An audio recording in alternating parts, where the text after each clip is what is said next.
여러분, 새해 복 많이 받으십시오. 민족 대명절 설날이 다가왔습니다. 설날이 다가오면 떠오르는 한 장면, 아침 식탁에 온 가족이 둘러앉아 따끈한 떡국을 먹는 모습이죠. 그 자리에서 혹시 여러분만 슬쩍 떡을 건져내고 국물만 떠드신 적 있으신가요? 분식집에서 가족들이 수제비를 후루룩 먹는 걸 보면서 할머니는 괜찮아 혈당 때문에 안 먹어. 그렇게 말하면서 속으로는 얼마나 먹고 싶으셨나요? 따뜻한 국물에 밥 한 숟가락 말아먹는 그 평범한 행복이 언제부터 두려운 한 끼가 되어버렸을까요? 떡국, 칼국수, 수제비. 겨울이면 유난히 생각나는 음식들인데 당뇨 환자에게는 그 한 그릇이 혈당을 폭발시키는 시한폭탄처럼 느껴지죠. 많은 분들이 이렇게 생각하세요. 이제 이런 거 평생 못 먹는구나. 한번 손 대면 혈당 다 올라가니까 그냥 끊어야지. 하지만 정말 그럴까요? 사실 방법만 알면 이 음식들을 포기하지 않아도 됩니다. 다행히 방법이 있습니다. 같이 먹기만 해도 혈당 상승을 확 잡아주는 채소들이 있어요. 오늘 제가 알려드릴 건 단순한 식이요법이 아닙니다. 떡이나 면을 줄이는 대신 채소를 똑똑하게 더하는 법입니다. 바로 이 한 가지 원리만 이해하시면 명절 떡국도, 칼국수도, 수제비도 훨씬 덜 부담스럽게 즐기실 수 있습니다. 하지만 그 방법을 말씀드리기 전에 이걸 꼭 짚고 넘어가야 합니다. 떡국, 칼국수, 수제비가 왜 특히 당뇨 환자에게 위험한가? 원리를 모르시면 제가 알려드릴 혈당 조절법도 제대로 실천하기가 어려우실 거예요. 떡국 한 그릇을 떠올려 봅시다. 그 안에 들어있는 떡, 뭘로 만들었죠? 쌀입니다. 칼국수는 밀가루입니다. 수제비 역시 밀가루죠. 결국 이 모든 탄수화물은 우리 몸속에 들어가면 거의 100% 포도당으로 바뀝니다. 쉽게 말해 설탕 덩어리와 다를 게 없어요. 하지만 여기서 끝이 아닙니다. 진짜 무서운 건 그 다음이에요. 뜨끈한 국물 속 떡이나 면은 부드럽죠. 그래서 거의 씹을 필요가 없습니다. 후루룩 그냥 넘어갑니다. 씹는 횟수가 줄면 어떻게 될까요? 소화는 더 빨라지고 소화가 빠르면 당연히 흡수도 빨라집니다. 그리고 흡수가 빠르다는 건 혈당이 순식간에 치솟는다는 뜻입니다. 밥처럼 꼭꼭 씹는 음식은 혈당 상승 속도가 천천히 올라가지만 떡국이나 칼국수처럼 부드럽고 뜨거운 음식은 그럴 겨를이 없습니다.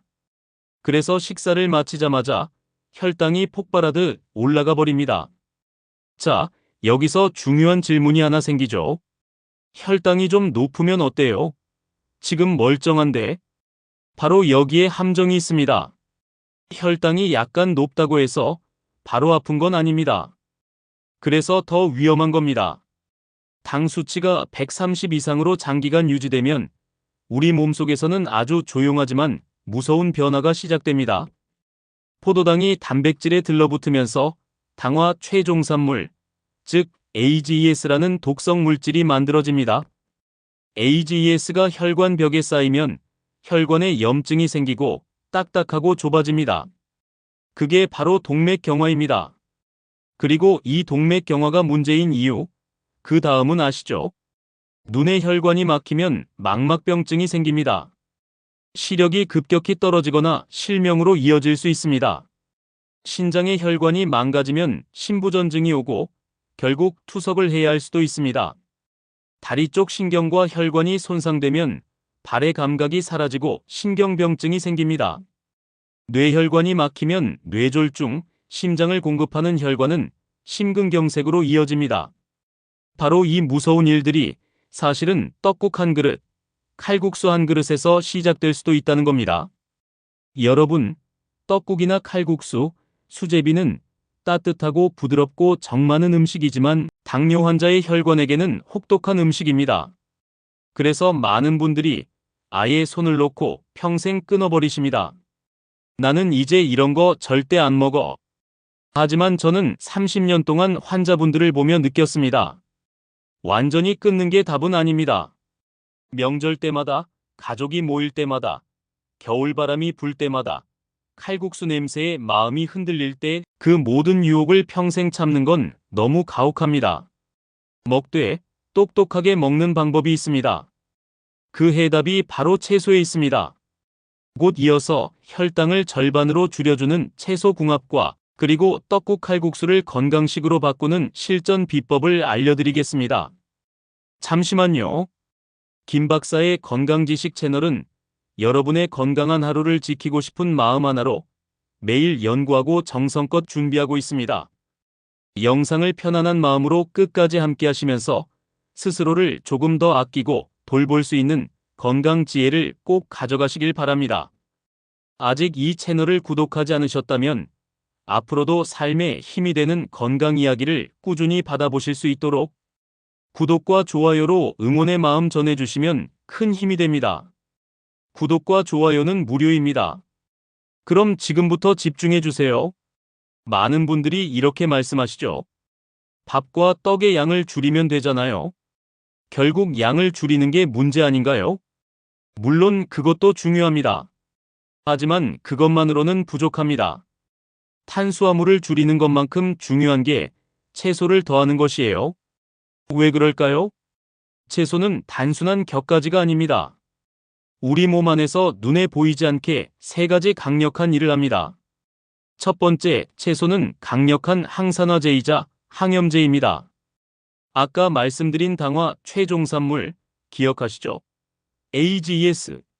채소에 들어있는 항산화 성분들은 이 독성 물질이 혈관벽에 달라붙는 걸 막고 이미 생긴 염증을 진정시켜줍니다. 혈당이 조금 올라가더라도 혈관이 망가지지 않게 지켜주는 보호막 같은 역할이죠.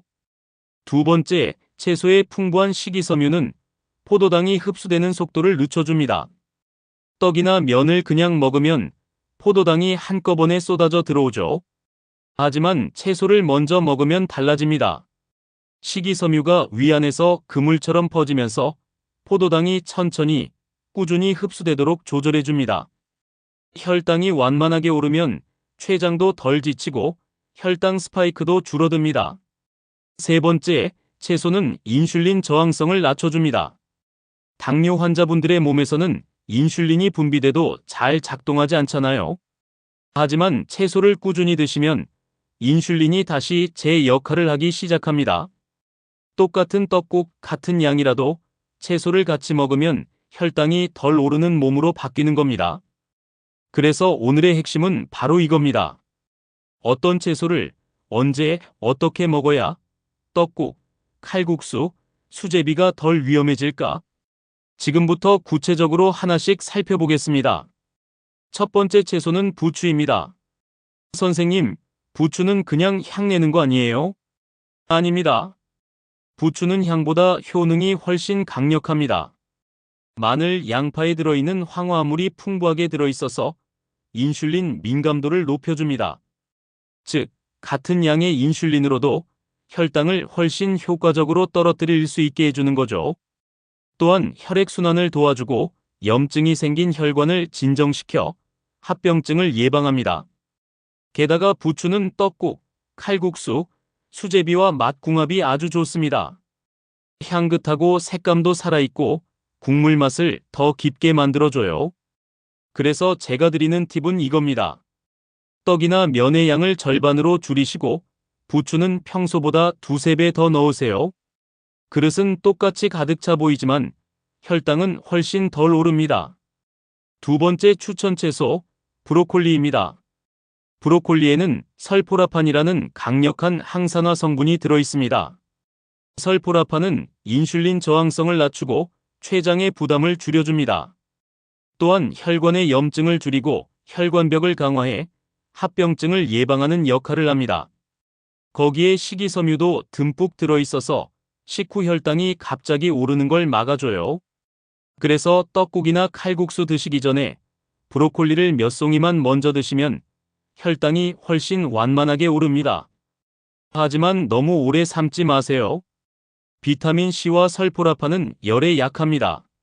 3분에서 5분 사이로 살짝 데치거나 전자레인지 스팀 조리로 충분합니다. 그리고 한 가지 팁. 브로콜리를 드실 땐 올리브유를 살짝 뿌리세요. 브로콜리의 좋은 성분들이 기름에 잘 녹기 때문에 흡수율이 2배 이상 올라갑니다. 그러니까 브로콜리와 올리브유 한 숟갈, 이것만 기억하셔도 됩니다. 세 번째 채소는 오이입니다. 오이는 그냥 물 아니에요? 이렇게 생각하시죠? 맞습니다. 오이의 95%는 물이에요. 혈당에 거의 영향을 주지 않아요. 많이 먹어도 혈당이 오르지 않는 거의 제로지수 식품입니다.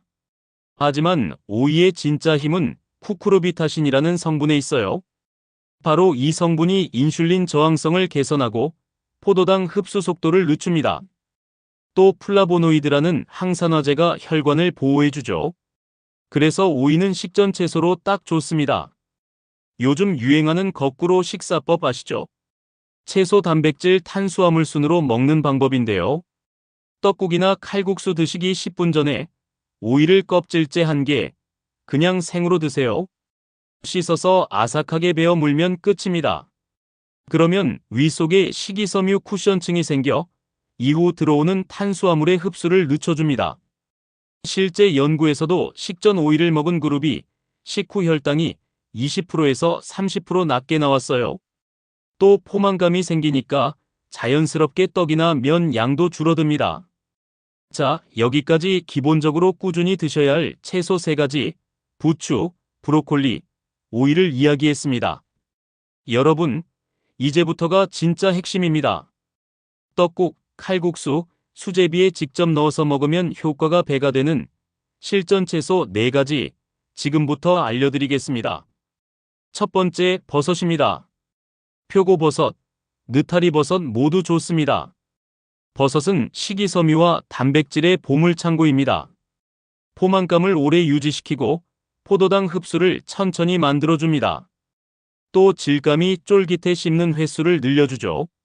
식사 속도가 느려지면 혈당 상승도 완만해집니다. 게다가 표고버섯은 감칠맛이 뛰어나기 때문에 소금을 줄여도 국물 맛이 깊어집니다. 그대로 혈압 관리까지 덤으로 되는 거예요. 떡국 끓일 때 얇게 썬 표고버섯을 넣고 떡 양은 절반으로 줄여보세요. 칼국수나 수제비엔 느타리버섯을 손으로 찢어 넣으면 식감도 살고 영양도 2배입니다. 두 번째, 양배추입니다. 양배추는 혈당 상승 억제 효과가 입증된 채소예요. 그 비결은 비타민 U. 위 점막을 코팅해서 위벽을 보호하고 포도당 흡수를 천천히 만들어줍니다. 그래서 떡국이나 칼국수 드시기 10분 전 양배추를 한 줌 정도 미리 드세요. 생으로 얇게 썰어도 좋고 살짝 데쳐 먹어도 괜찮습니다. 실제 연구에서도 식전 양배추 섭취 그룹은 식후 혈당이 평균 30% 덜 올랐습니다. 또 양배추는 부피가 크기 때문에 포만감을 주고 자극적인 음식으로부터 위를 보호합니다. 세 번째, 청경채입니다. 청경채는 라면이나 칼국수에 넣으면 환상적인 궁합입니다. 비타민C, 칼슘, 베타카로틴이 풍부해서 혈관을 깨끗하게 유지시키고 당뇨로 인한 만성염증을 줄여줍니다. 무엇보다 식감이 아삭하면서도 부드럽습니다. 조리법은 간단합니다. 면을 평소의 절반만 넣고 청경채를 넉넉히 한 줌 추가하세요. 너무 오래 끓이지 말고 마지막에 살짝 넣어 색과 영양을 그대로 살리는 게 포인트입니다. 실제 환자분 한 분은 이렇게 말씀하셨어요. 청경채 칼국수로 바꿨더니 속이 편하고 혈당도 40 정도 덜 올랐어요. 네 번째, 숙주나물입니다. 숙주는 면 대체 식품이라고 해도 될 만큼 훌륭한 채소입니다. 칼로리가 100g당 30칼로리에 불과한데 부피는 커서 그릇이 여전히 가득 차 보이죠. 식이섬유와 비타민C가 풍부하며 포도당 흡수를 늦추고 속을 편하게 해줍니다. 면이나 수제비 반만 넣고 대신 숙주를 한 줌 듬뿍 넣어보세요. 씹는 식감이 좋고 국물이 시원해져서 음식 만족감도 훨씬 커집니다. 이렇게 채소를 함께 넣고 먹는 것, 이게 바로 식단 조절이 아니라 혈관을 지키는 생활 습관입니다. 존경하는 구독자 여러분, 소중한 정보를 혼자만 알고 계시지 말고 지금 바로 사랑하는 가족과 주변 분들에게 이 영상을 공유해 주세요. 영상을 공유하셨다면 댓글에 공유라고 짧게 남겨주세요. 제가 한 분 한 분 직접 확인하고 진심을 담아 응원드리겠습니다. 지금까지 떡국, 칼국수, 수제비에 넣으면 좋은 채소 4가지에 대해 말씀드렸습니다. 4가지만 잘 활용하셔도 여러분의 혈당 관리는 훨씬 쉬워질 겁니다. 하지만 여기서 가장 중요한 이야기가 남았습니다. 아무리 좋은 채소를 먹어도 이걸 하시면 모든 노력이 물거품이 됩니다. 오늘은 떡국, 칼국수, 수제비를 드실 때 반드시 피해야 할 것들에 대해 말씀드리겠습니다. 첫 번째, 절대로 탄수화물을 겹쳐 먹으면 안 됩니다. 떡국 먹으면서 밥을 같이 먹는 것, 칼국수 먹으며 공깃밥을 추가하는 것, 수제비 다 먹고 나서 또 밥 말아 먹는 것. 이건 췌장에게 폭탄을 던지는 일입니다. 떡국 한 그릇에 들어있는 떡만 해도 탄수화물 50g 정도.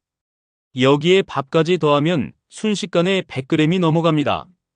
혈당은 순식간에 폭발하죠. 특히 칼국수집에서 국물이 아까워 밥을 말아 드시는 분들 정말 많습니다. 그 마음 충분히 이해하지만 그 한 숟가락이 췌장을 혹사시키는 결정타가 됩니다. 더 무서운 건 떡살이 추가입니다. 떡이 좀 부족한데 하고 떡을 더 넣으면 탄수화물 양이 2배가 되죠. 만두사리도 마찬가지입니다. 만두피가 뭐로 만들어졌을까요? 밀가루입니다. 칼국수 면도 밀가루인데 만두까지 넣으면 밀가루 2단 콤보가 되는 겁니다. 혈당이 치솟지 않을 방법이 없습니다. 두 번째, 식초에 대한 잘못된 믿음입니다. 식초를 넣으면 혈당 안 오른다더라. 이런 이야기 많이 들으셨죠? 아쉽지만 거의 효과 없습니다. 식초가 혈당을 약간 낮추는 건 사실이지만 그 효과는 미미합니다. 떡국 한 그릇에 들어있는 탄수화물 폭탄을 식초 몇 방울로 막을 수는 없습니다. 오히려 식초 넣었으니까 괜찮겠지 하며 더 먹게 되면 역효과가 나옵니다. 식초는 첨가물이 아니라 그야말로 양념일 뿐이에요. 세 번째, 먹는 방식이 혈당을 결정합니다. 4가지만 꼭 기억하세요. 첫째, 절대 공복에 드시지 마세요. 아침 식사로 떡국이나 칼국수를 드시는 분들 많죠. 하지만 공복 상태에서 탄수화물이 들어오면 혈당은 수직으로 상승합니다. 꼭 식전에 오이나 양배추 같은 채소를 드시고 10분 뒤에 드세요. 둘째, 떡이나 면의 양은 반으로 줄이세요. 그럼 배가 안 차는데요? 하실 수 있는데요. 대신 아까 말씀드린 버섯, 양배추, 청경채, 숙주를 듬뿍 넣으세요. 그릇은 여전히 가득하지만 탄수화물은 절반으로 줄어듭니다. 셋째, 국물은 3분의 1만 드세요. 국물에는 나트륨이 많고 뜨거운 온도는 식속도를 높여 빨리 먹게 만듭니다. 국물을 줄이면 자연스럽게 속도 조절이 됩니다. 넷째, 10분 안에 먹지 마시고 15분 이상 천천히 드세요. 빨리 먹을수록 혈당은 급상승하고 배도 금방 꺼집니다. 꼭꼭 씹으면서 드시면 혈당도 완만하게 오르고 같은 양을 먹어도 더 빨리 포만감을 느끼게 됩니다. 자, 여기까지가 떡국, 칼국수, 수제비 드실 때의 핵심 주의점이었습니다. 하지만 아직 끝나지 않았습니다. 지금부터는 정말 많은 분들이 헷갈려 하시는 부분, 바로 겉보기에 채소처럼 보여서 괜찮다고 착각하는 음식들에 대해 말씀드리겠습니다. 이름은 채소지만 실제로는 탄수화물 폭탄인 음식 3가지. 꼭 기억하세요. 첫 번째, 단호박입니다. 호박은 채소니까 괜찮지 않나요? 아닙니다. 단호박은 탄수화물 덩어리입니다. 혈당 지수가 65에서 75로 밥 한 숟가락과 거의 같습니다. 단호박 한 조각 먹는 게 밥 한 숟가락 먹는 거랑 같은 셈이에요. 특히 단호박죽이나 단호박 스프는 조심하십시오. 곱게 갈아 걸쭉하게 만든 음식이라 소화가 빠르고 흡수 속도도 2배예요. 두 번째, 감자입니다. 감자, 보기엔 순해 보이죠? 하지만 혈당 지수가 무려 80에서 많게는 90까지 올라갑니다. 감자는 전분 덩어리라 식이섬유가 거의 없습니다. 먹는 순간 포도당으로 바뀌어 혈당이 급격히 상승하죠. 삶은 감자, 구운 감자, 감자튀김, 포테이토칩 모두 마찬가지예요. 특히 휴게소에서 파는 설탕 뿌린 감자 간식, 당뇨 환자분들에겐 정말 치명적입니다. 세 번째, 고구마입니다. 고구마는 일반인에게는 좋습니다. 하지만 당뇨 환자에게는 예외입니다. 삶은 고구마의 혈당 지수는 70, 구운 고구마는 80 이상입니다. 특히 호박고구마, 달달해서 더 위험해요. 혈당 상승률 1위가 호박고구마, 그 다음이 밤고구마, 자색고구마 순입니다. 완전히 금지까지는 아니지만 반드시 찐 고구마로 아주 소량만 드세요. 절대 구워 드시면 안 됩니다. 자, 지금까지 채소처럼 보이지만 사실은 당분 덩어리인 음식 3가지를 알아봤습니다. 단호박, 감자, 고구마, 이 3가지는 떡국, 칼국수, 수제비만큼 조심하셔야 합니다. 건강해 보인다는 착각이 때로는 혈관에 가장 큰 적이 될 수 있음을 꼭 기억하셨으면 합니다. 여러분, 여기서 제가 꼭 더 알려드리고 싶은 게 있습니다. 명절 때 떡국이나 칼국수를 드시는 날이 아니더라도 평소 식탁 위에 한 숟갈씩만 올려도 혈당 관리에 큰 도움이 되는 4가지 음식이 있습니다. 첫 번째, 엑스트라 버진 올리브유입니다. 아까 브로콜리 이야기할 때 잠깐 말씀드렸죠? 올리브유는 정말 놀라운 식품이에요. 안에는 폴리페놀, 올레산, 올레오칸탈 같은 성분이 들어있습니다. 모두 강력한 항산화제이자 항염 성분으로 혈관의 염증을 줄이고 인슐린 저항성을 개선합니다. 실제 연구에서 매일 아침 올리브유 한 숟갈씩 드신 분들은 식후 혈당이 평균 20%에서 30% 정도 덜 올랐습니다. 올리브유를 드시는 방법은 다양합니다. 아침 공복에 소주잔 반잔 정도 그냥 마시는 분들도 있고 밥에 한 숟갈 뿌려 비벼 드셔도 좋습니다. 밥 위에 올리브유를 한 스푼 뿌리면 혈당 상승 속도가 30% 정도 줄어듭니다. 지방이 탄수화물 흡수를 천천히 만들어주기 때문이죠. 샐러드에 뿌리거나 외식 시에 작은 휴대용 올리브유 병을 들고 다니면서 식사 전에 한 숟갈 드시는 방법도 좋습니다. 단, 구입할 때 주의할 점이 있습니다. 꼭 엑스트라 버진이라고 적힌 제품을 고르세요. 산도는 0.8 미만, 폴리페놀 함량이 높은 제품이 좋습니다. 이 부분은 병 라벨에서 확인하실 수 있어요. 그리고 공복에 드셨을 때 속이 불편하시면 식사 중이나 식후에 드셔도 전혀 문제 없습니다. 하지만 췌장 질환이 있으신 분은 반드시 주치의와 상해 후 드시기 바랍니다. 두 번째, 비지가루입니다. 비지는 두부를 만들고 남은 부산물이라고만 생각하시죠. 하지만 그 안엔 식이섬유가 아주 풍부하게 들어있어요. 혈당 상승을 막고 포만감을 오래 유지시켜줍니다. 비지는 비지찌개로 드셔도 좋고 밥할 때 한 숟가락 넣어서 지으셔도 좋습니다. 요즘은 비지가루로 된 제품도 많아서 국이나 찌개에 살짝 넣어 드시면 아주 간편합니다. 세 번째, 강황가루입니다. 카레에 노란빛을 내는 바로 그 가루죠.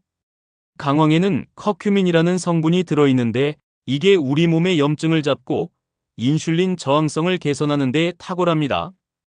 연구에 따르면 매일 강황을 섭취한 그룹은 제2형 당뇨병 발병률이 약 16% 낮았습니다. 먹는 방법은 간단합니다. 카레로 요리해 드셔도 되고 물에 타서 강황차로 마셔도 됩니다. 하루에 한 번 식사 후에 따뜻한 물에 티스푼 반 숟갈 정도만 타서 드시면 돼요.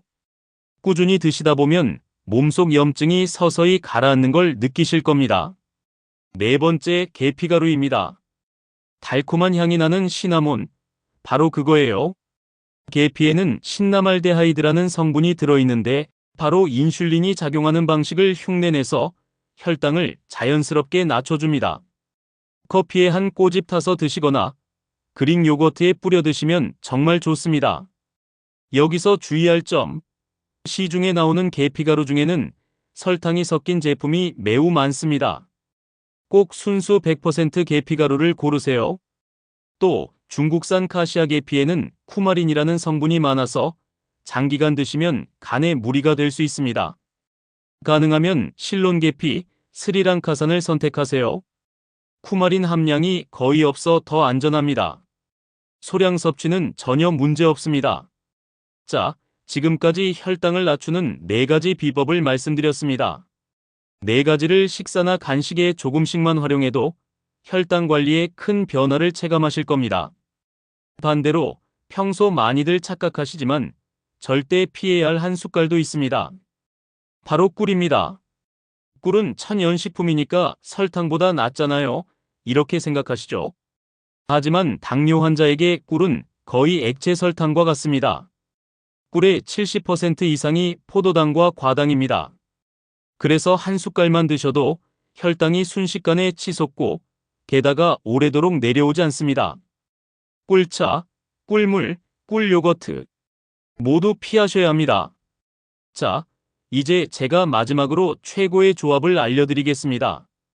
바로 올리브유와 토마토의 만남입니다. 토마토에는 라이코펜이라는 강력한 항산화 물질이 들어있는데 올리브유와 함께 먹으면 이 성분의 흡수율이 몇 배나 높아집니다. 붉은 토마토를 썰어 올리브유 한 숟갈을 뿌려 샐러드로 드셔보세요. 바로 이 조합은 노화를 늦추고 혈관을 보호하며 암 예방 효과까지 있습니다. 그리고 토마토는 혈당을 거의 올리지 않는 채소입니다. 방울토마토는 품종에 따라 당도가 높을 수 있으니 큰 토마토를 선택하세요. 또 하나, 올리브유와 그릭 요거트 조합도 훌륭합니다. 단백질이 풍부한 요거트에 항산화 성분이 풍부한 올리브유를 한 스푼, 여기에 블루베리 5살 정도만 살짝 얹으세요. 아침 한 끼로 완벽합니다. 포만감이 길게 가고 점심때까지 혈당이 안정적으로 유지됩니다. 맛있고 건강하고 그리고 무엇보다 지속 가능한 식습관이 됩니다. 자, 이제 마지막으로 과일 이야기를 해보겠습니다.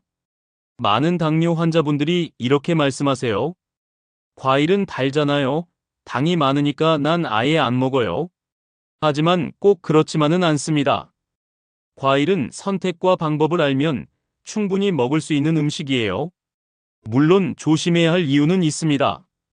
과일에는 포도당, 과당, 설탕 같은 단순당이 들어있어 달고 요즘은 품종 개량 덕분에 옛날보다 훨씬 더 달아졌습니다.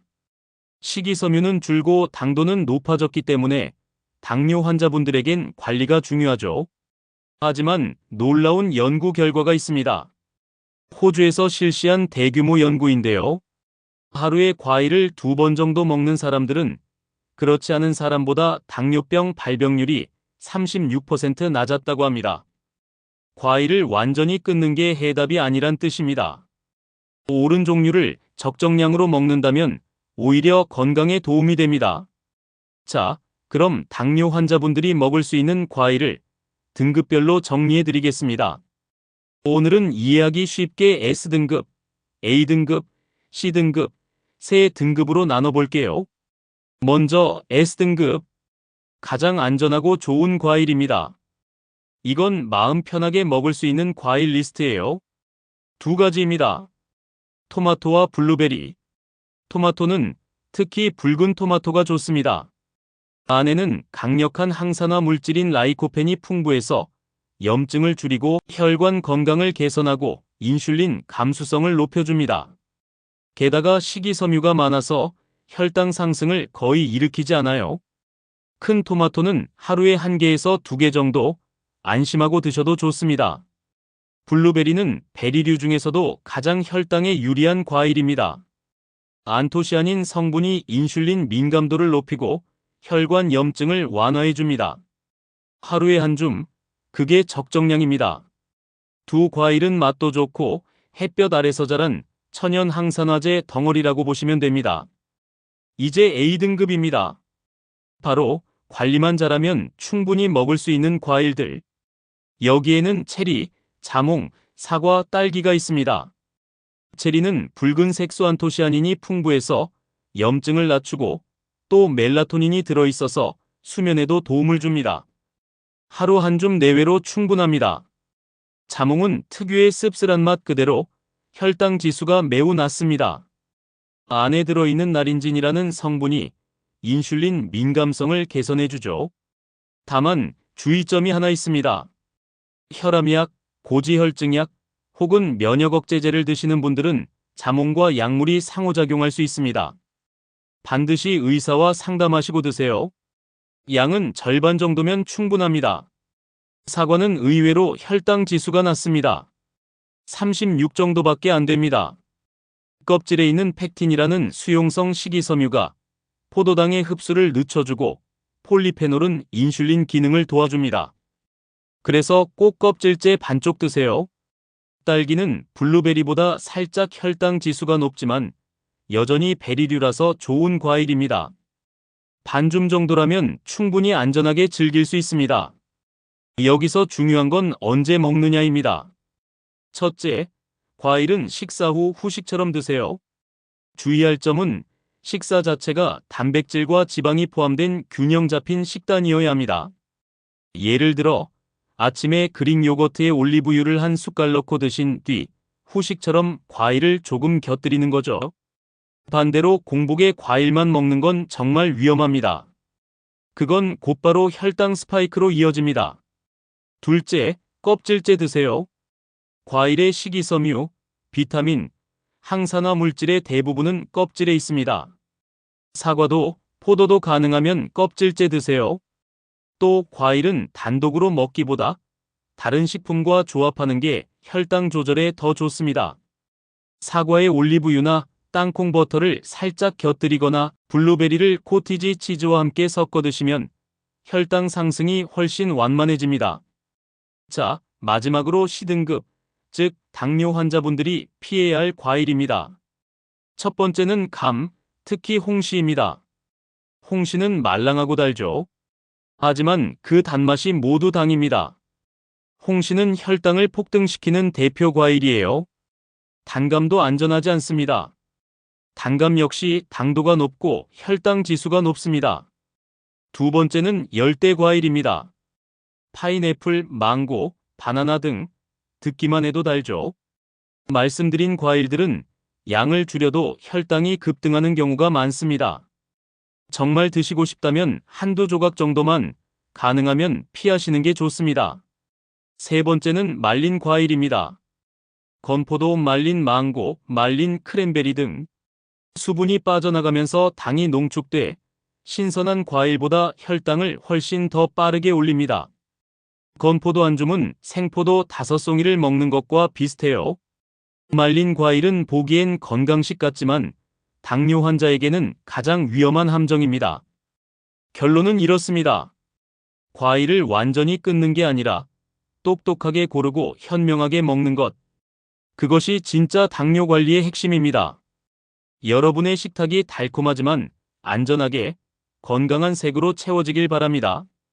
자, 여러분, 오늘 정말 긴 여정을 함께 했습니다. 오늘 제가 드린 이야기 단 한 문장으로 정리하면 이겁니다. 떡국, 칼국수, 수제비를 끊는 게 아니라 함께 먹는 것을 바꾸는 것. 완전히 포기하지 않아도 됩니다.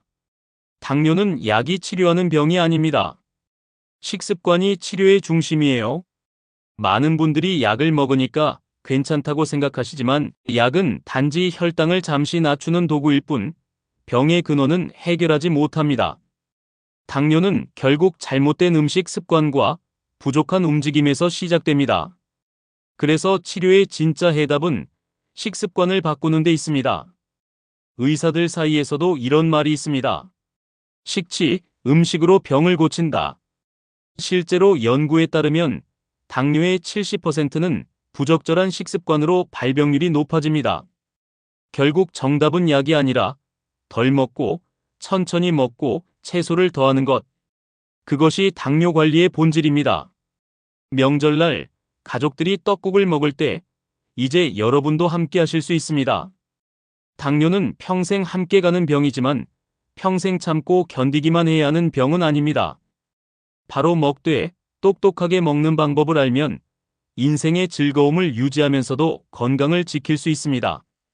혈당 관리는 단 하루 만에 완성되지 않습니다. 여러분의 매 끼니, 매 작은 선택이 결국 건강한 혈관을 만들고 건강한 혈관이 여러분을 합병증 없는 삶으로 이끌어줍니다. 망막병증, 신부전, 신경병증, 뇌졸중, 무서운 합병증을 막는 힘은 결국 여러분의 식탁 위에서 나옵니다. 영상이 도움이 되셨다면 가족이나 친구, 건강을 걱정하는 분들과 꼭 함께 나눠주세요. 작은 공유 하나가 누군가의 삶을 더 건강하게 바꿀 수 있으니까요. 김 박사의 건강지식 채널은 언제나 여러분의 건강한 내일을 위해 진심으로 연구하고 준비하고 있습니다. 구독과 알림 설정으로 함께 해주시면 다음 영상에서도 따뜻하고 알찬 건강 이야기로 찾아뵙겠습니다. 끝까지 함께 해주셔서 진심으로 감사드립니다. 새해 복 많이 받으십시오.